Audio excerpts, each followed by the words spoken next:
Good morning. Thanks for joining the Daily Rundown. I'm Kara Rucker.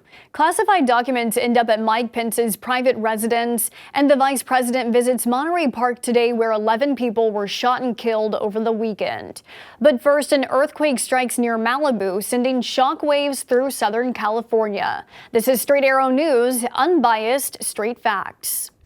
A 4.2 magnitude earthquake has struck 10 miles south of Malibu Beach, happening around 2 a.m. their time. While there's no tsunami threat, according to officials, it has sent shock waves up and down the southern coast of California, coming in between a 2.6 to 3.5 magnitude felt in the area. No damage or injuries were reported. A man fatally shot 3 people at a Circle K gas station in Washington on Tuesday before turning the gun on himself. The news comes just days after several mass shootings made national headlines this week. Mass shootings have averaged more than 1 per day so far this year. The federal government releasing data on mass casualties today, a 72-page report conducted by Secret Service. They analyzed 173 incidents that resulted in 3 or more people getting injured or killed. Those incidents span between 2016 and 2020. They found nearly 3/4 of assailants used guns to carry out their crimes. 1/4 of those obtained their weapons illegally. A personal grievance of some sort was the single most common motive, but 1/4 of the attacks were reportedly motivated by what the Secret Service calls conspiracy theories or hateful ideologies. The report is meant to help monitor trends and shed light on a top issue our country faces. Vice President Kamala Harris will be in Monterey Park today to visit the site of one of the latest mass shootings where 11 people died.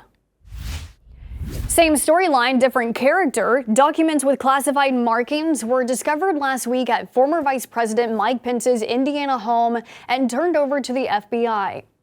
His lawyer says there was a small amount of classified material found at the residence.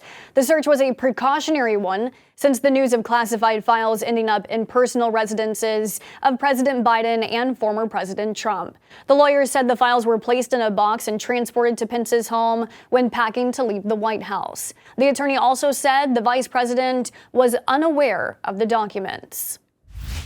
Microsoft programs like Teams and Outlook are experiencing technical difficulties, causing outages for thousands of users. The company says they've identified a potential networking issue and have already made adjustments to get their programs back up and running. The outages were widely reported overnight. Walmart employees are getting a pay raise, the minimum wage increasing from $12 to $14 an hour. The country's largest private employer is catching up with its competition in a tight labor market. While white-collar industries experience layoffs, its lower-paid sectors stretch thin in their workforce. Competitors like Target and Amazon, they have a $15 an hour minimum wage. The average Walmart employee will now make $17.50 an hour compared to $17 an hour after the new pay raise kicks in next month. President Biden's latest immigration plan is being met with legal challenges. 20 Republican states have filed a lawsuit asking a federal judge to stop a program that would allow up to 30,000 migrants to enter the U.S. legally each month as long as they have American sponsors. Migrants from Cuba, Haiti, Nicaragua, and Venezuela could live and work in the U.S. legally under a humanitarian immigration authority known as parole. The states suing to stop the sponsorship say not only is it illegal, but something the public should have been able to have a say-so in.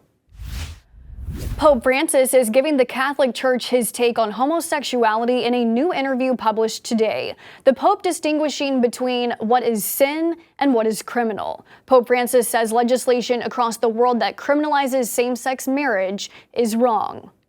At least 67 countries have laws against gay marriage. The Pope justifying his take by calling all children children of God. While the Pope says homosexuality is sinful, he says the Catholic Church needs to take a stance against criminalizing it. These are your top headlines on this Wednesday morning. Thanks for watching the Daily Rundown with Straight Arrow News. We're on a mission to bring back trustworthy journalism by only serving you, not an agenda. We'll see you back here at noon. Until then, I'm Kara Rucker. Have a great day.